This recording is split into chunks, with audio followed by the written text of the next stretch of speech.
It appeared overnight, a door in the middle of the meadow. No walls, no frame, just light spilling from its edges.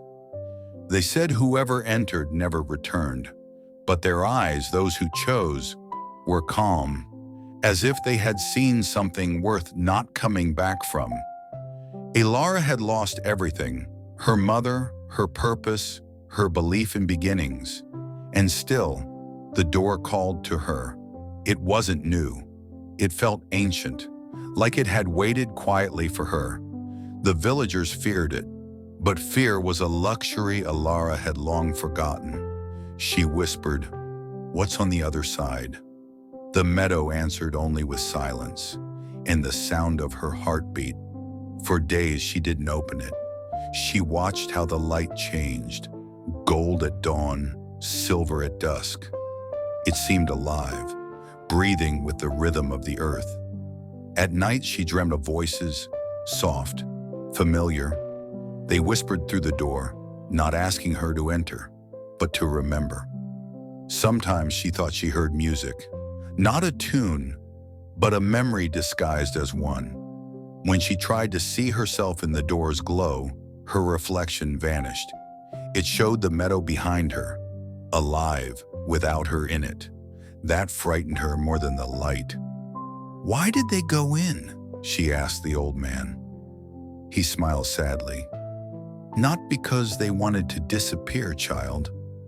Because they were ready to stop searching." That night she sat until the stars appeared. She realized she wasn't searching either. She was waiting for permission to stop hurting. When she stepped close again, the light didn't blind her. It wrapped around her fingers, gentle, patient. She whispered, "What are you?" And for the first time it answered, not with sound, but warmth. A warmth that felt like home. She saw her mother's garden, the laughter of her youth, the part of herself that still believed in mornings. The heart wants freedom, but the mind demands reason. She had neither left to give. Days turned to weeks. Others came to stare at the door. None dared touch it. Elara, however, began to smile again, just slightly, like someone remembering a song. And then one morning, without deciding to, she stood. The wind carried the scent of rain. The world felt lighter, as if it too was letting go. She whispered, "If this is nowhere, then maybe that's where I'm meant to go." The door creaked softly, releasing a sigh of air that smelled like childhood summers. It wasn't blinding, it was tender. She looked back once, not in regret, but in gratitude. Even endings deserve witnesses. And then she stepped through. The light embraced her, erasing the weight of her name, her past, her fear. The door stayed open for a while, silent, radiant. Then it closed gently, as if exhaling.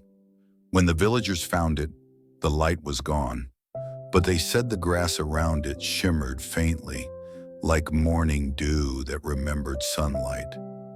No one saw Elara again, but sometimes when dawn broke, the wind would shift, and for a moment it sounded like laughter carried from nowhere.